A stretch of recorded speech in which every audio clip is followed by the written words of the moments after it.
Well, hello everyone. It is so good to see you all again on this wonderful Monday night.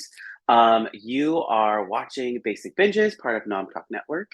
On this show, we review popular shows that are out now while eating on drinking our favorite binge-worthy snacks and drinks.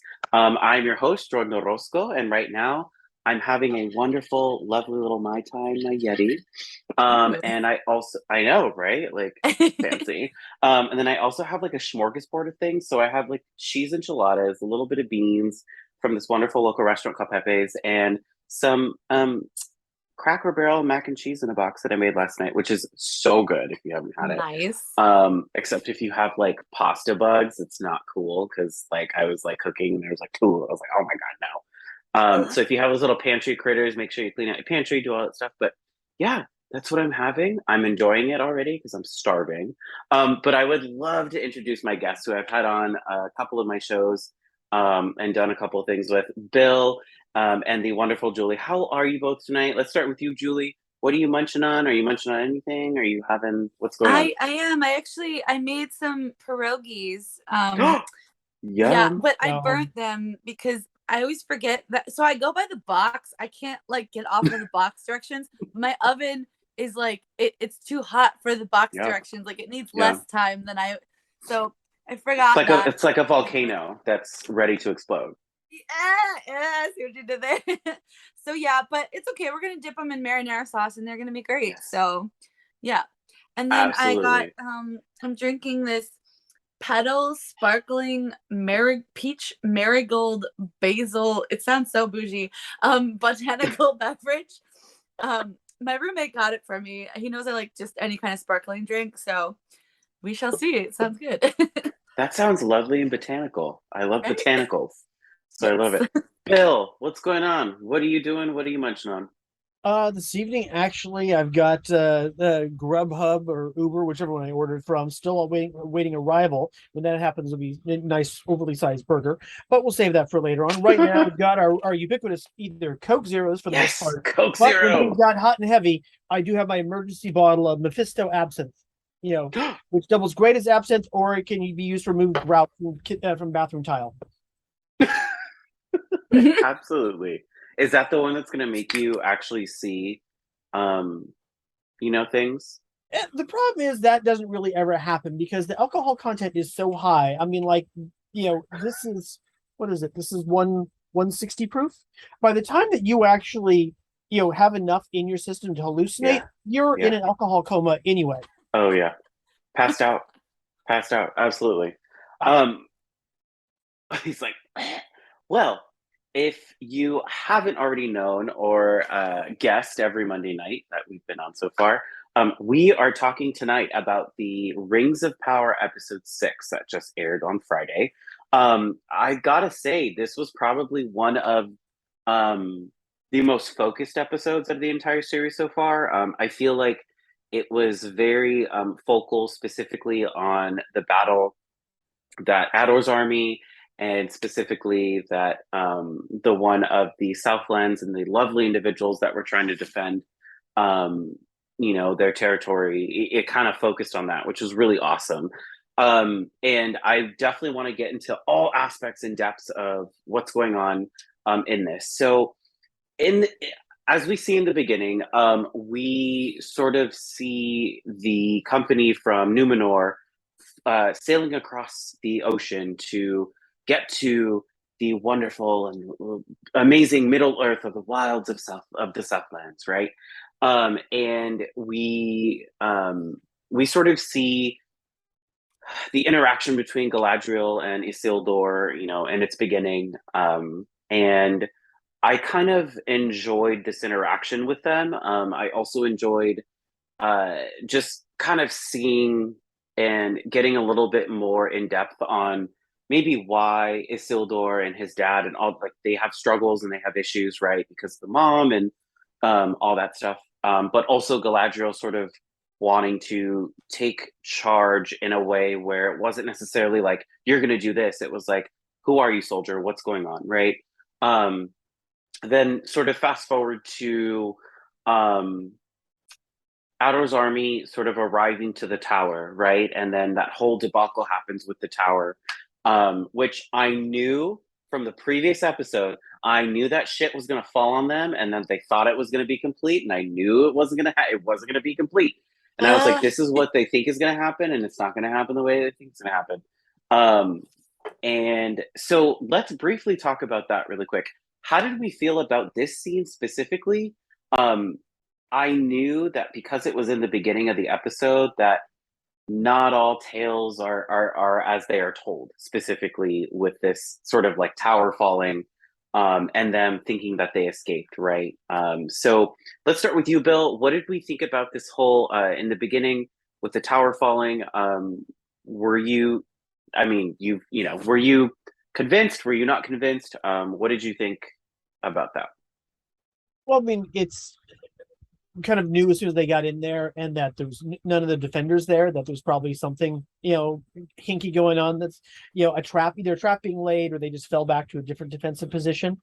Them pulling it down, it's not a bad idea, but again, it's making a lot of assumptions with exactly whenever you're going to have we're going to lay a trap for the other folks. They've got to be in exactly the right spots and exactly the right positions. Otherwise, they're like, oh, look at these big ropes here. Let's cut these ropes. That'll take care of them from pulling down the tower on our heads. But again, I think as we go through these episodes, there's a lot of things that we can poke holes at that we'll talk about going, this doesn't make a lot of sense. But going with it for entertainment value, with finally getting the fight we've been waiting for, really, between the humans, token elves, and then the attacking orcs and Uruk. And that was cool. This is like the beginning of this whole episode long series of battles. Absolutely.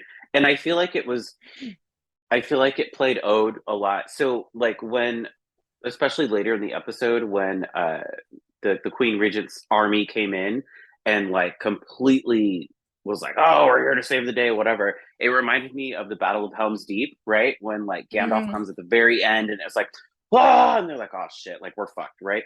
It kind of reminded me of that in a way, but it wasn't as intense. It was more along like the smaller scale, which I kind of liked. Julie, what did you think about this part of the episode? Were you convinced? Did you know that there was going to be more? What did you think? Well, yeah, I mean, like I think this whole episode, I just kept having this feeling in the pit of my stomach that something more was gonna happen. Like there was just like this overshadowing of darkness, like I don't know about you guys, but like I feel like in a lot of shows, like fantasy shows like this or period shows, whatever, there's always a point where like it kind of turns to like to be like more intense and more dark. And for me, like this was kind of that episode. So I just kind of always had this feeling of like something's gonna happen. But also the fact that like the orcs are like their main enemy, right? They're not gonna defeat them right away, like off the bat that easily. Like there's no way. Like then there would be no more plot. So it's like if you're looking at it from that standpoint, that was also a thought that went through my head. I was like, well, I think that's not the end. Yeah, absolutely. And I think after, once we see the outcome of what happens, I was not convinced for a second that when that tower fell and all those lights went off, that I was like, oh, this is the end. I was like, nah. So they eventually go back to their town. And the elf, I always forget his name. And I think Bill, you do too. I think we've had this conversation where we're like, yes, thank you. Arandir. Yes. Listen, Arandir is my Hey, okay? Like Arandir can get it. I'm like so in love with him. Absolutely. Yeah, so it was when and Arandir goes, no, we need to be on the defense still, right? Like we need to think about this. And Bronwyn was like, all right, like of course, yes. And then they just like did all these things. Right. And I'm like, okay. So she's like, yeah, let's do this. We're gonna do this, blah, blah, blah. And obviously through this entire episode, they're looking for that sword that basically is a key to something, right? And we don't know yet what that key is, right? I will say I was disappointed to learn that that's all the key did. But again, I don't know the outcome of like what that was, but we'll get later on. We'll get talking to that later on. So then eventually they go into the town. and the first wave of attack happens. They trap these orcs who they think they are, and then long story short, end up being the people that pledge themselves to Adar, and basically they killed their own, right? So I heartbreaking. thought, yes, I thought this was so. I thought this was kind of smart on Adar's end because I was like, you use psychological like trauma to fuck with them, and now they're going to be even more vulnerable when you come in, right? And I thought this was an extremely, useful war tactic, especially when you're trying to get these individuals to reveal where this sort of this keyblade is, right? Like where this sword is. Um, what did we think about this part of the episode? I know it's kind of getting we're still kind of early on in this episode, but what did we think about this part? So for me, I was like, it was kind of like how what do you call that? Like it was kind of like lackluster for me. Like this part, like the first part, I was like, oh yeah, I'm in it. Like this is what's going on, absolutely. And then this part, it just kind of was like, okay, like everybody's killing each other. Okay, oh, he's getting his ass beat by this like giant orc. Oh, okay. It just kind of felt like it was just all like happening how it should be in a way where I was like, this is kind of a little bit boring. Before the Queen Regent's army came in. What did we think? Julie, let's talk about this part of the episode. Um, I mean, I personally didn't think it was boring, but that's me. But like, I get what you're saying. Like, maybe it was a little bit like predictable, and especially if you're a Lord of the Rings fan, there's been so many battles, and they've kind of played out this way and whatever. But I think for me, I was just waiting for them to like get to this big battle scene. Then I was like, oh, okay, like this is intense for me. Like, what's gonna happen? Like yeah, I guess there were some parts that might have been a little bit predictable, but like for the most part, I was sitting there on the edge of my seat. I was like, oh, I was. Well, here's the thing. I was like kind of stressed out because I was like, when is the freaking Queen's army gonna get there? Like the whole time, I was the like, whole they time, need you're like, hurry help. Come up. on. Yeah, So which there is was why, that whole like, element too. Yeah. yeah, which is why it was like the battle at Helm's Deep, where it was like, you're like, so we didn't like we kind of knew, but we didn't know that Gandalf was gonna come like over the hills and just like fuck everybody up. So you're sitting there and you're like, oh, they're fucked. Like they're fucked. This is what's going on. Mhm. But in this one, we knew like this army was supposed to come in, like save the day, and we're like, they're not coming. Like they're not Yeah. here. What's yeah. No, just because they easily could have been like had some tragic thing where the Queen's army came too late and made that part of the plot too. I could have seen that happening as well. So I didn't really know because I didn't know exactly how far out they were. They didn't really Sure. hint. They said they saw land, but like then they said they had to trek up into the mountains. How long does that take? So like I don't Yeah. know. Yeah, you kind of have to assume that in Lord of the Rings like term or like anything, you're like everything is going to take a day. Yeah. So what's going on? But I will say, when they did arrive, it was like it was almost sunrise, right? Like Yeah. and so anyway, Bill, what did we think about this part of the episode? Was it how did you feel about it? Well, this is where we start getting into more and more.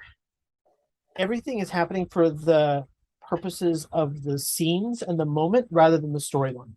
And so, Sure. kind of like the writer's room is, has got all the pieces laid out on the table, and they just kind of like hop skipping them around where things are going. We're getting ready for, so we've pulled down the tower. That's happened.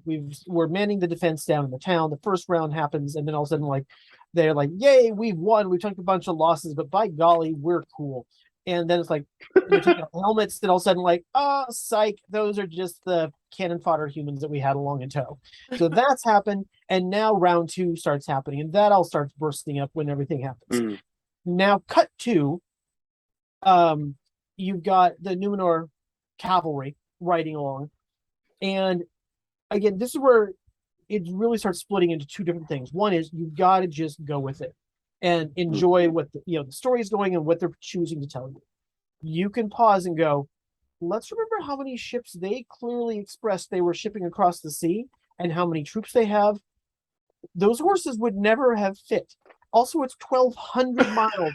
Also, 1,200 miles in from Numenor to the coast of Gondor. That in ships, even assuming that it's going to take a haul to get over there, then you've got 200 miles you've got to ride in full plate at a gallop and magically know exactly where this little hamlet is, where there's street signs all the way along going, bad guy this way. Now, but that's where you could have had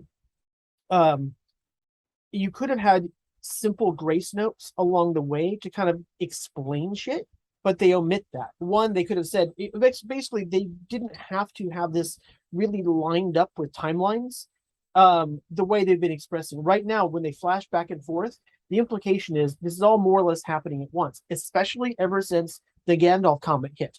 And then all of the storylines kind of, they all kind of reference it at once. Since that's lined up, the assumption for an audience is these things are all happening at the same time. And we're getting to almost as bad as Game of Thrones season 8 when you've got the Night King's army got them all pinned on the ice. Wait, let's send a raven halfway across the continent. You guys hang there while we wait for this. This will be fine, right? So that's happened.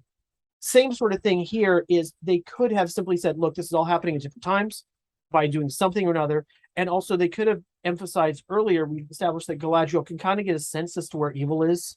She has a little spidey sense. She could have been using that to guide them along the way, and they could have made a couple of references to it and kind of like, all right, cool. That's how they know where they're going. She can feel that thing, right? Sure. And she knows more or less where they're headed, within what will become Mordor later. She knows in that area because of the spiky things and the shit on the map. Then she gets close enough. He's like, okay, bad guy's there. Let's go kill him. But a lot of that does kind of, they got there really at just the right time, huh? And that there's only so long that you can just kind of like, dude, let's just go with it, man. Just go with it. But again, in the moment, seeing the battles, seeing them fighting, you kind of get the desperation. It's really handy that when the writers all showed up, the orcs didn't just go, let's kill all the humans that we got right here in hand. Let's kill them first, then go outside, which would have taken like 5 seconds, rather than leaving enemies behind you. And I'm starting to bitch about this more than I really intended to, because I mean, in the end, still finding it enjoyable. It's fine. I just kind of like, work with me here, dudes. Sure. Yeah, and I mean, I kind of want to bring Adar into the conversation. So as we okay, there was just so much in this episode. Originally I want to talk about the relationship and the sort of like tension between Galadriel and Halbrand, right? Like, because originally I was like, from jump, like when they first ran into one another, I was like, oh, this is going to turn into like some romantic story, like in this entire series. And then sort of things happen and you're like, oh, they hate each other, but they need each other, but they love it. They like, bleh. And then in this episode, I think it kind of shows, at the end when basically they come in and they capture Adar and they capture and kill, a lot of the orcs. The true relationship between both of them, right? Because in a sense, they're both on the same path, but in sort of they're like opposite sides of the same coin, right? So we finally find out that Halbrand knows Adar, and basically Adar does not remember who this guy is, and he's like, and we don't know what he's done to Halbrand, right? And I think that was definitely something that was a little bit foreshadowy, right? Where things are going to play out in a certain way. And we found out a lot of truths, I think, about hold on, sorry. Where we found out a lot of truths about sort of Adar's history, where he comes from, a little bit of Halbrand, and just a little bit of what's going on with that. So I want to talk about Adar specifically, because this is something that we've been guessing about. A bunch of people thought he was Sauron. A bunch of people thought, he was just different. So he admits that Morgoth was the original person that turned him into the first Uruk, basically. Now, in the Lord of the Rings, in everything, they're called Urukai, which basically they look very different than elves, right? So this dude is an Uruk. He basically was an elf that swore loyalty to Morgoth, and Morgoth basically turned him into this thing that he is, right? And he basically looks at all of the orcs that he has underneath him as his children, right? And Galadriel makes sure that she tells him, like, no, these aren't your children, right? Like, they're slaves, like they're people that you know, control. And he's like, no, I know their names. And she's like, yeah, that doesn't matter. Like, just, you know what I mean? Like, just because you know your names, that doesn't necessarily negate the fact that they do shit for you. I do also want to point out that Adar did a lot of, he still held to a lot of elvish traditions, which is basically with the seeds that I guess that got brought up in the entire episode that also helped Bronwyn stop from like bleeding out profusely, which was definitely something that, you know, is important. Bill, what did you think about this whole elvish connection? What did you think about Adar's revelation? Do you feel like we are going to see more and possibly a connection to the Urukai? No, I don't expect so, because Urukai are just, they're enhanced breed of orc. They're nothing particularly else, because it's kind of like when you had, remember, you got Saruman later on is one of the ones that developed / grew Urukai, you know, orcs into that. So that's kind of like more his magic and more his enhancements doing stuff. Remember how they were in what was it, the Two Towers, when they were peeling them out of the ground and kind of having them born sort of emanations. So I don't think they can be the same things. I think it's more of a callback to, you know, how Uruk saw themselves as elves plus, you know, but really this, you know, turned elves. You know, Urukai is just orcs plus, you know, all they're really kind of doing with it.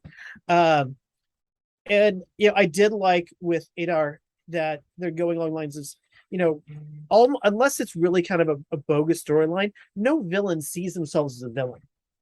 You know, characters, they don't ever sit there like, I'm evil. That's of course that's not really their thing. They think that they have a truth that they are trying to achieve. And I think that's probably one of the more interesting points of his storyline. Like, even when he's talking to Galadriel, you know, and he's talking about how, you know, now whether the story is bullshit or not, let's go with it that it's true. It's, he said, like, you know, I killed Sauron. Okay, there you go. And you think I didn't, because why? Because if nothing else, on the evil side, any sign of weakness is going to be, it's not unlike Sith, right? You take down the next one and then step into the shoes. There's also the other option that, you know, sometimes one of the tropes in fantasy is like you end up killing them / put them into some sort of suspended animation and wait until popping back out again later. Kind of a bastardization of the King Arthur trope. It's like, you know, the king will come again. Same sort of thing from their point of view. Plus, you got sword and you got a stone going at this point. You do. You know, so you've got all these pieces. But his other point to Galadriel, she didn't debate the point when he said, you know, I'm glad to see I'm not the only elf that the dark has touched. The dark has changed, because she is, because she's let her hate corrupt her to such a point that, you know what, it actually makes her little blue and gray, black and gray scene back in Fellowship of the Ring make a bit more sense if she still got that darkness in her later. You know, she keeps it under wraps, but when she's in that scene, when she's talking to the little, you know, Hobbit kids, it's like, you know, bitches, I will fuck you up. You know. Period. Yeah. Yeah. So before we go on any further, I want to address some points. Q, sorry, I didn't address this earlier, and I saw it, and we just got in a conversation. Q says, "Evening all. I had some spaghetti earlier, pretty good, and I'm drinking some lemon lime soda." Q also redeemed hydrate, so whatever you're drinking, we have to take a sip. So everybody take a sip. Oh, cheers. Oh, wait, you know what? For that kind of thing, let's go for the real stuff. I'm so jealous you have that. Send me your address. I'll send you a bottle. Okay. Like I'm not gonna say. So I definitely want to come back.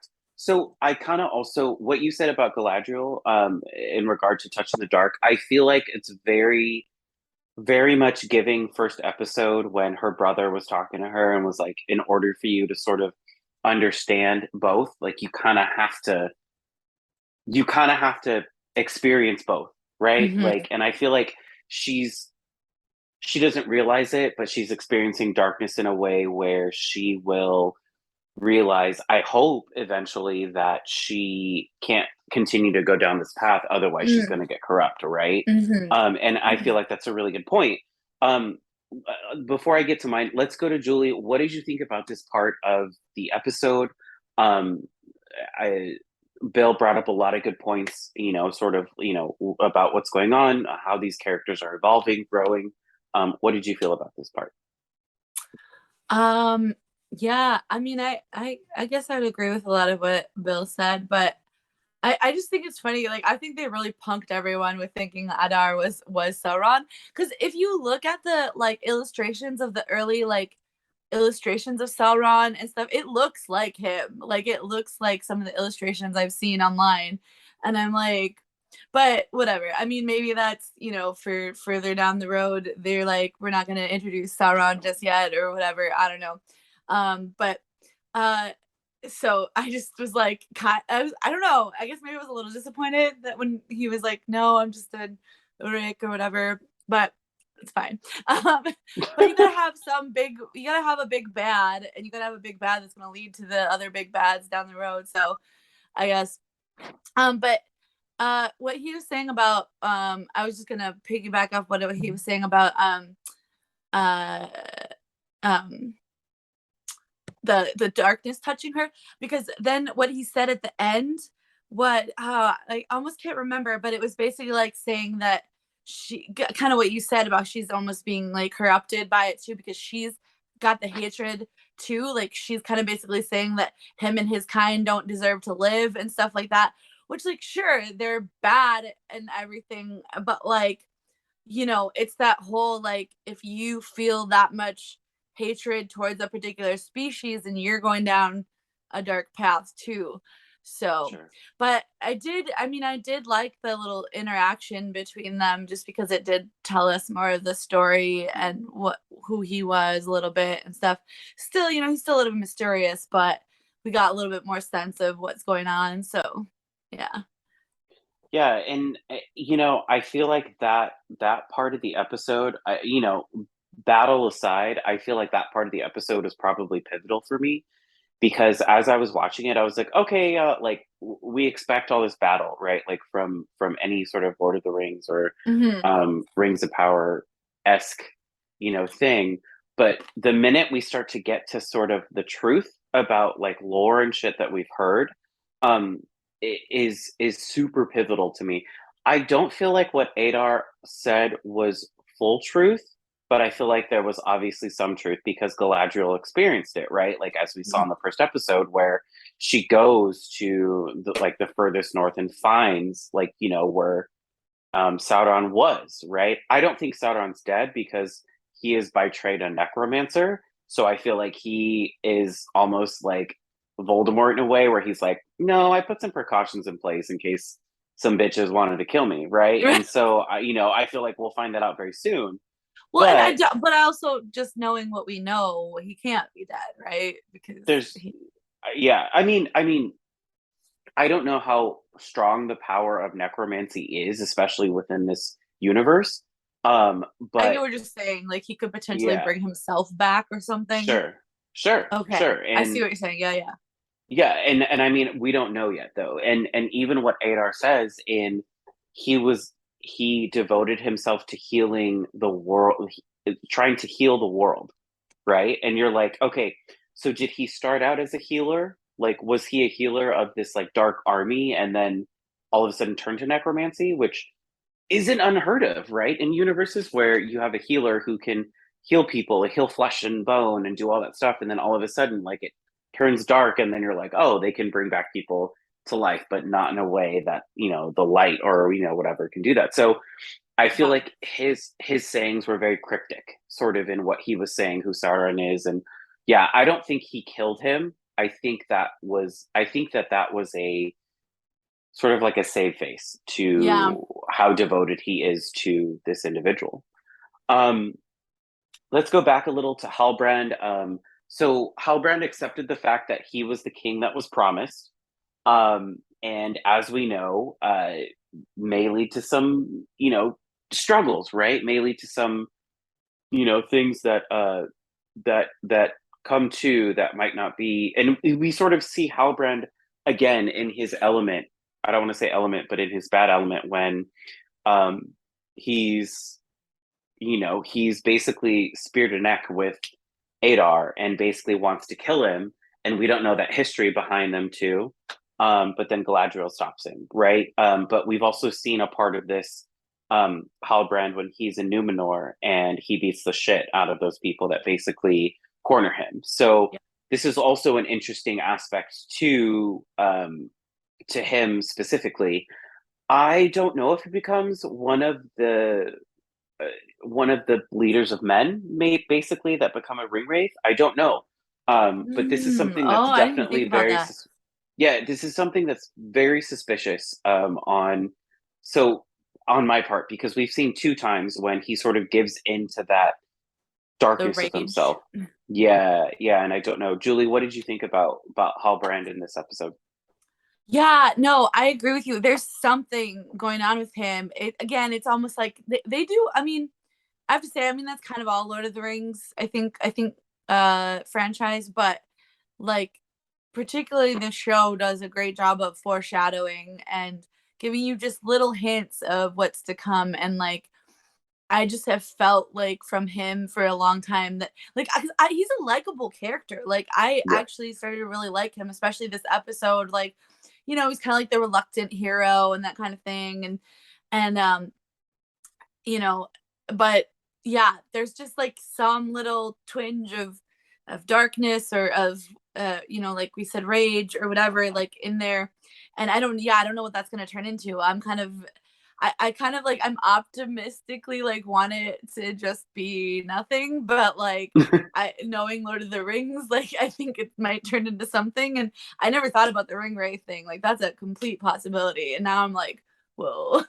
Like, and I'm like, no, Yeah. because I want him to be good, but Yeah, and I think going back to like we sort of want to hope that this is like positive and that they both sort of balance each other out in a way where they're like, yeah. oh, like we have to pull each other back, and then that's where like sort of like the romantic part comes in, and then you're like, oh, cute, whatever, okay, it's fine.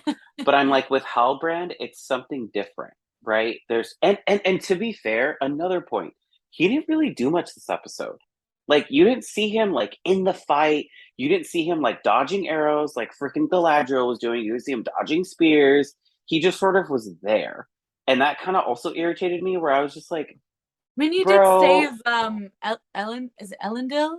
Elendil, right? The father of Isildur. oh yeah, like Yeah. he okay, like he threw one spear. And Yeah, then you're right. like, But then okay, no, you're right. That's it. Like that's all. yeah, and then you're like, you're supposed to be this king that was promised, and this is the only thing that you did, right? Like we led up to you being a badass, right? Because you're like, oh, I can beat whoever the fuck I want, right? But yeah, like he did do that absolutely. But then I was just like, what else did you do? You tripped a horse, Yeah. and then you held a spear to Adar's throat. Do you know what I mean? So it was just like Yeah. like something's going on, right? Bill, what did you think about Halbrand? What do you think his fate is? Um, I know you've touched a Palantir and seen some things, but what do you Well, think? no, it's like with him, with where we're at right now, it's not really sure where they're going with him. The it's convenient in that there's not a lot known about the who the human kings are that receive the original rings. Three of them are supposed to be lords of Numenor, but the Mm. rest of them are like, well, there's the Witch King of I was Anorak or Agnorak or whatever his name was. There is there's him, but that was his name in the Third Age. What he came from back here, no idea. But so you got three. You can pick your three favorites from Numenor that should get rings, and the rest, whatevs. It could be one of him. Um, but as far as where he's at right now, I think they're all. In some ways, it's kind of a little hokey in that guy shows up, he has a pouch. Golly gee willikers, good thing he didn't just have a pouch. And then they're like, "Are you the king?" It's like, I got a badass belt pouch. um, are you the king that was promised? Cool, great. And, and we thought that throwing sabers out of a pond was a strange way of government, but here we've got again, he's kind of traipsing along. I think his big achievement was bringing down J.R.R's horse without strangely, mystifyingly breaking all of its legs in that fall. It's nice to know that the production showed that no, see, the horse is fine. Right. No horses were harmed in this tripping. Yeah, number one difference between this show and Game of Thrones shown right there. I always hate when the horses have to suffer in any kind of battle. I'm like, it's so not their fault. Yeah, but at the same time, when you see a horse from a full gallop going that, it actually also brings me back thinking about Galadriel. Why is she wearing all the armor when her number one defense is her super bendiness? Yeah, right. So that was my question too. There was like this armor thing right here on her elbow that I'm like, you can't do you maybe can do this, but there's no way you can do this without having some mobility thing. And I was like, that is so unnecessary. Like, absolutely. I mean, I would, if anything, leave her in chain and do stuff without the plate, just because since it appears her main defense is her ability to kind of like slightly Jedi-like know what's coming and be able to get out of the ways. That if she's all decked out in 70 pounds of plate, then that's going to be a pain in the ass. Having the arm pauldrons and stuff like that, she's got chain on the arm, so she's got those right at the main elbow joints. But it's, I don't know, it's always kind of a strange thing when you see that. It's weird. To me, it was weird. It was like, I get the showmanship. I get it. Like, you want to make her this commander, but at the same time, like, you also, it's almost like when in the first episode, right? Like, she was wearing less, and I was like, yes, less is more, right? In this stuff. And then she brought down that, the cave troll or the frost troll or whatever it was. And I was like, absolutely, I believed it. But in this one, I'm like, you wouldn't be able to do all that you did in that episode without having, an extra 80 pounds of like, like freaking armor on yourself. So let's talk about this key, right? Let's talk about what this was made for. Originally, I thought this was going to be something bigger, right? I thought this was going to open like the tomb of Sauron, right? I thought this was going to freaking turn the world upside down. I thought we were going to like have this thing, happen, right?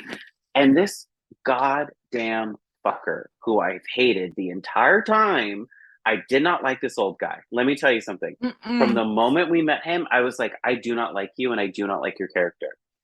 He ends up basically stealing this key, and eventually, puts it in its slot, right? Sword in the stone, and it opens up a slough and basically floods the entire valley, which is what J.R.R. was doing with the orcs. They were building basically a tunnel tunnel system, to go into this volcano that's sort of in the Southlands, right? And then basically the water falls into the pit of the volcano. And because of the steam and because of all of this that's going on, the volcano basically has a mega eruption. And let me tell you something. I didn't see this part coming. I didn't at all. I was like, what is he opening with the key? I was like, I literally, like, when he twisted it and then it went, I was like, oh, Sauron's just going to pop up and then something's going to happen. No, that's not what happened. The freaking, the slough fell and all of the water started flowing. And I was like, oh, so they're going to flood the valley. Oh, God, very intuitive. Oh, that's cute. Oh my God. And then as it started to like flow into these tunnels, I was like, hey, what? Like, wait a Oh, minute. oh, yeah. And then all of a sudden, it shows the water going into the, and I was like, oh, oh no, no, no, no, no, no, something's here, right? Which begs the question, like, what what was under the volcano? Was this specifically just to kill or to make the land barren, right? To become what is known as Mordor, right? Like, is this what was going on, right? And we don't know that answer, right? So I think this was the more the surprise ending, and then obviously Galadriel just standing there, like she was gonna survive the blast, and then we're like, hey, that's a that's a cloud that's toxic, and I don't know if you'll survive it. Also, everybody's like running and not knowing what to do. And so I think, that's obviously where the episode ends, and I got really pissed because I was like, what the fuck? Did she survive? Blah blah blah. So what did we think about sort of the latter part of the episode? Bill, let's start with you. Um oh, what did we think happened? Do you have I any think it insights? was well. I mean, number one, yes, it was a surprise. I had no idea where they were going with the whole thing. It's running along. It's like okay. Then as soon as they showed the inside of with the magma bowl, it's like okay, all right, cool. Um, and while it's a cool idea, fine. They're Mount Doom, excellent. He's spinning up the forge so that he can end up making his ring. Great. You need to do that. That reshapes Mordor, gets its thing going. It kind of gives it that glowing green, surface of Venus that we see later on in Hmm. uh Return of the King. But there's certain things that kind of like, okay, fine. Even if you made a super massive steam explosion, that's still not going to cause the lava mound to erupt the way that it did, right? And Right. keep plunking stuff everywhere. Then you've got a pyroclastic cloud, and we've all seen Pyroclastic. I was gonna say paraplastic, but you said pyroclastic. Thank you. pyroclastic cloud coming down. It's like that's gonna nuke everyone down there anyway. Yeah. Secret Galadriel dies.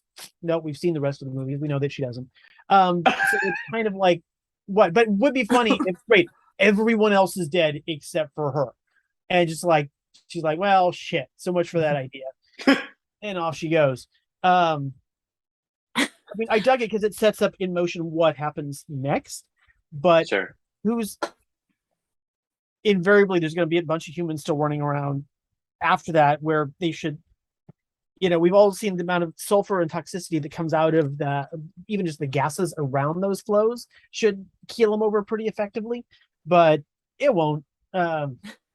Again, it's not. I hate this because it makes it sound like I'm bitching, but I am enjoying it. It's just you got the suspension of disbelief is the writers got to help us out from time to time. Yeah, absolutely. Well, and that and that was my thing, right? Because I'm not gonna lie, I saw the preview to episode 7, and I was like, okay, so clearly Galadriel survives, but like, it looks like she's in like a wasteland, right? And to me, you're right. The sun. I mean, to be fair, this is a fictional land with fictional people. Right. I shouldn't like Little Mermaid this shit, right? But at the same time, like, I'm like, that wouldn't cause a huge like explosion like that. Like, that's not a mount. That's worse than Mount St. Helen, right? Like it. So it was just things were happening, and I was like, uh, oh, okay. And then here's the kicker, and this is just a funny joke. If Gladriel is dead, what if Sauron comes around and brings her back to life because he's a necromancer? Just saying, you know. Yeah. But no, I'm just kidding. I was just being I stupid. was like, that would Yeah. be a choice for where the plot would go. That would be a choice. It's a huge choice. Anyway, Julie, what did you think about this part? Was it a surprise to you? I mean, yeah, because I didn't really know what the key was either. I was Yeah. trying to figure. I'm like, what's it like? Okay, so I knew it was gonna open like something because they showed that mountain and they kind of hinted like it's gonna open this mountain. But then what? Like, what does the mountain do? Like, what's behind all of that?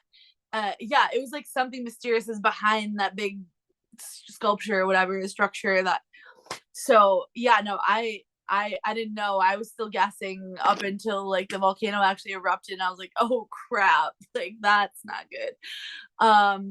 It was just, I also was just like, the people of the Southlands just been put through the freaking mill, like trick after trick after trick in this episode. And so I was like feeling bad for them too. But yeah, I don't know. I see, and what we were talking about with suspension of disbelief, I have a pretty large suspension of disbelief, thankfully. So I mean, I watch a lot of fantasy shows, so you kind of have to. And like you said, it's a fictional land. We don't know if this volcano is Mount Doom. If it is, maybe it has magical properties. Who knows? That makes it do that. Because that, like you were saying before, we don't know what this plan is, like what the whole purpose of all of that happening was, what was the end goal. So could be multiple different things. And yeah, and then I was thinking when Gladriel was just standing there, I was like, what are you doing? That seemed to drag on for a while, don't you think? Like, It did. I was like, girl, get out of the way. right, like I get being paralyzed by fear or just trying to comprehend what's happening or being in shock or whatever for a bit, but it's Gladriel, like come on, eventually she's gonna like snap out of it. I thought literally for a moment, I thought for a moment she would murmur or like say some weird elvish spell Yeah, or and something. like a bubble would appear over this. You know what I mean? Like for a minute, Oh, I was like, please say something. Please do a spell. Please do something. yeah, And then do I was like, something. she's not doing anything. Okay, get out of the way. Girl, what are you doing? Right, Oh like, my okay, God, if you're you're not gonna gonna do die. anything, just Just go. get out of the yeah, and clearly that didn't happen because she like took on the full force. And she's like, ah. But yeah, I did not see this. I did not see this coming. The entire episode. I thought the tunnels were going to be used for something else. For Yeah, what I don't know. But when they said it was complete, I was like, interesting. But you all are getting your asses handed to you, so those tunnels are basically obsolete. And now I'm like, no, they weren't. Like they were getting used for a very specific purpose. yeah, And it was to explode this volcano, right? apparently. Honestly, yeah, right. So, you know, I will move forward and say I think that the volcano explosion was used to wipe out the terrain in order to make the beginnings of what we know as Mordor. Um, and yeah, I feel like that was um, specifically used for that. And if the volcano becomes Mount Dune, who knows? But I have a strong feeling that we will see something very similar to that in the future. Julie, I know you wanted to say something. No, I was just gonna say no, no, because now you're making me think, like going back to like I just wonder, because I was thinking like, okay, so if that's the purpose to turn it into Mordor or whatever, like, but why do they want it to be all burnt and stuff? But I just thought of the fact that he said that Sauron was trying to cleanse the earth. So that could include like burning the earth of everything and like wanting to like kind of start over. So like everything's just gone. Because I'm just trying to put logic behind it. Like, why would you want to burn earth that you're going to live on and claim as your own? I don't get it. But now I kind of thinking maybe if he's going with that route, Yeah, like let's purge it of everything, then maybe that was the idea. there is no logic with evil. Yeah, and That's yeah, true. you're right. And for me, like, I mean, there's like super logic with evil, but we know sometimes people that are normal don't see that. And I Right, feel right. like I feel like just that was just a theory that I just saw, like, and thinking about like the episode. Maybe that was the reason for it, but also too, like maybe, it, like, was that the resting place of Sauron? We don't know, right? Like, Yeah. was that needed in order for things to happen, right? And we won't know obviously until the next episode, but I feel Oh, like it's killing me uh already. I know, I'm like, can it be Friday? It's Monday. Can it be Friday? But I feel like this episode definitely was probably one of the best so far in a way where it was like it focused on one thing and I could concentrate and then really sort of speculate on like what's going on, right? When there's like three or four different stories going on, I'm like, oh, this guy's doing this. Oh, this guy's doing this. Okay, but what about, okay, wait, but I can't think about this because I have to think about the Harfoots and what they're doing. Is this Gandalf or is this Sauron? I don't know. There's a weird semi cult looking for him, like, you know, so you have to like constantly think. But I think this episode really like it forced me to be like, okay, let's focus on this, let's speculate on this, and then we can move forward with other stories in that. Um, all right, Bill. So, where do you see the episode going? Do you think it's going to go in the directions that fans want it to? What are your thoughts?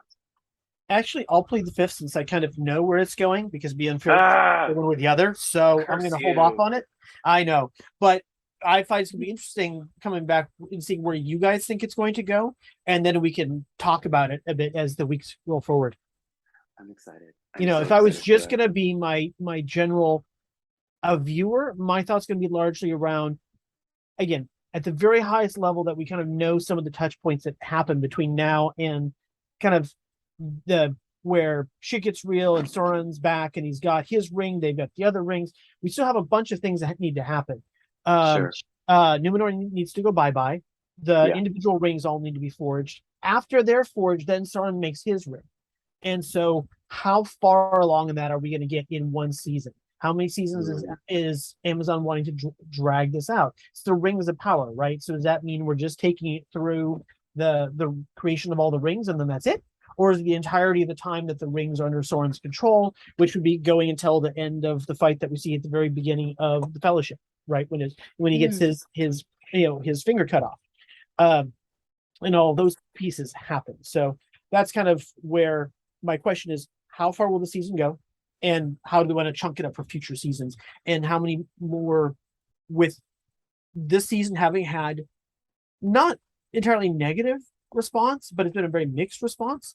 What's the patience level for Bezos to spend the level of money that they've spent so far? It's been $1 billion. It's been $1 billion thus far. Now, granted, they now have sets, they have all the infrastructure, they've got the costumes, all that stuff done. But how much? What's their patience? How far will they take it? Are they good for? Because they're clearly going to do at least one more season. But are they going to do 3, 5, 2? Where's it going to be? And if they're thinking like a bunch of seasons, you can't go too far too fast because otherwise you're done. And if you go too slow, you get annoyed viewers going, "Get fucking moving," you know. Yeah. Yep. House of the Dragon, and where it's kind of like, yeah, we get it, let's go. Anyway, that's where I would kind of come from. Yeah. This is just a personal fan question for you, Bill. I don't know if you know this. Is Isildur half elf? He, yes. Well, I knew it. half of the strong term. I think he's 16th. Okay, because here's my observation, and Julie will get to you in a minute for the episode. Here's my strong observation: the when the Battle of the Ring happens, right, in the first Lord of the Rings, right, in the Fellowship of the Ring, Isildur is a man, like he's full grown, all that stuff, right? So is Elrond. Elrond is not this like young, naive like person that we've seen, right? And I Mhm. feel like we have a long ways to go in order for Isildur to sort of like take up that mantle to cut off the ring from Sauron, right? And so that's why I had that question. I was like, it seems like it's going to take a while for Isildur to grow up, even though in human years, right? Like it's short, but also Elrond is also older. Like he's the Elrond that we see in the Fellowship of the Ring. So I'm just wondering if this is going to not go on or prolong itself, but it's going to take a while, right? Unless you do like a major time jump, like we do in House of Dragon, right? Like there's not going to be sort of that dynamic in this first season, right? And I think for me too, as like a fan, like I have to put my brakes a bit because I'm like, I want to see everything, right? And but then I have to slow down and be like, no, like this is the beginning, like we're getting into this, sort of we're getting into the thick of things, right? And this may be like the beginning of a lot of things, right? And so I have to like remind myself when I watch this. So, and then Julie, where do you see sort of the series going after this episode? What are your thoughts? Gosh, I don't know. Like, I don't really like to form thoughts about where I want things or where I think things are going to go. I just kind of like to let them happen. Because if I like really want it to go a certain way or something and it doesn't, then it's like, oh, well, that's disappointing. But also, I just like, I don't know. I don't always know what the writers are thinking. You can, there's foreshadowing, you can predict some things, but you can't predict everything. So I kind of just want to take the ride and let it go. And as far as like what you were saying earlier about like what do we think like is it going to go where the fans want it to go? Well, I mean, I will say Lord of the Rings fans I don't think are as bad as Star Wars fans, but it's one of those things where like I don't think they're going to be able to make everyone happy, but Yeah. I think it's gonna go. I mean, I think it'll be good. I'm just enjoying the ride, like I said, and Yeah. yeah, I don't know. I'm like you said, I want things to be like I want to see Gandalf become Gandalf. We were kind of talking about that earlier. Like I want to see some things that I recognize from the future movies and things like that. But at the same time, yeah, we don't want to just rush everything because this is supposed to be a different time and a different story. And so, there's that too. Yeah. Yeah. I think,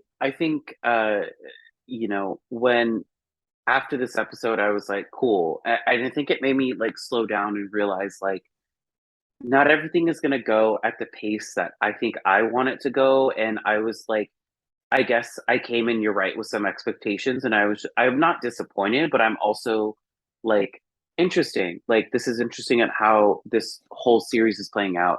Yeah. Um, I definitely am looking forward to it. I think that um, you know, I'm definitely just gonna let it play out and see like what happens.